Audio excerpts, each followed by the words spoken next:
بسم اللہ الرحمن الرحیم۔ ویڈیو دیکھنے والے تمام دوستوں کو السلام علیکم۔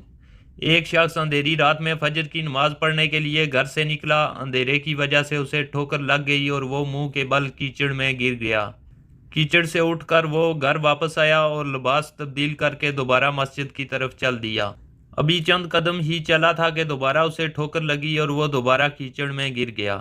کیچڑ سے اٹھ کر وہ پھر دوبارہ اپنے گھر گیا، لباس بدلا اور مسجد جانے کے لیے دوبارہ گھر سے نکلا۔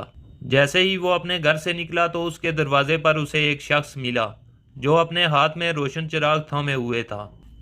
چراغ والا شخص چپ چاپ نمازی کے آگے مسجد کی طرف چل دیا۔ اس مرتبہ چراغ کی روشنی میں نمازی کو مسجد پہنچنے میں کسی دشواری کا سامنا نہیں کرنا پڑا۔ وہ خیریت سے مسجد پہنچ گیا۔ مسجد کے دروازے پر پہنچ کر چراغ والا شخص رک گیا۔ نمازی اسے چھوڑ کر مسجد میں داخل ہو گیا اور نماز ادا کرنے لگا۔ نماز سے فارغ ہو کر وہ مسجد کے باہر آیا تو وہ چراغ والا شخص اس کا انتظار کر رہا تھا تاکہ اس نمازی کو چراغ کی روشنی میں گھر چھوڑ آئے۔ جب نمازی گھر پہنچ گیا تو نمازی نے اجنبی شخص سے پوچھا، آپ کون ہیں؟ اجنبی بولا، سچ بتاؤں تو میں ابلیس ہوں۔ نمازی کی تو حیرت کی انتہا نہ رہی۔ اس اجنبی کی یہ بات سن کر نمازی سوچنے لگا، ابلیس شیطان کیسے مجھے مسجد تک چھوڑ سکتا ہے؟ اس کا کام تو لوگوں کو بہکانا ہے۔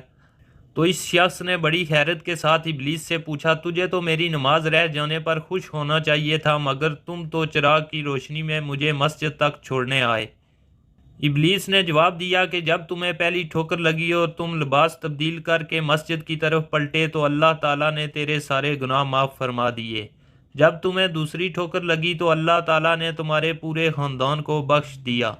جس پر مجھے فکر ہوئی کہ اگر اب تمہیں ٹھوکر لگی تو اللہ تعالیٰ کہیں تمہارے اس عمل کی بدولت تمہارے سارے گاؤں کی مغفرت نہ فرما دے، اس لیے میں چراغ لے کر آیا ہوں کہ تم بغیر گرے مسجد تک پہنچ جاؤ۔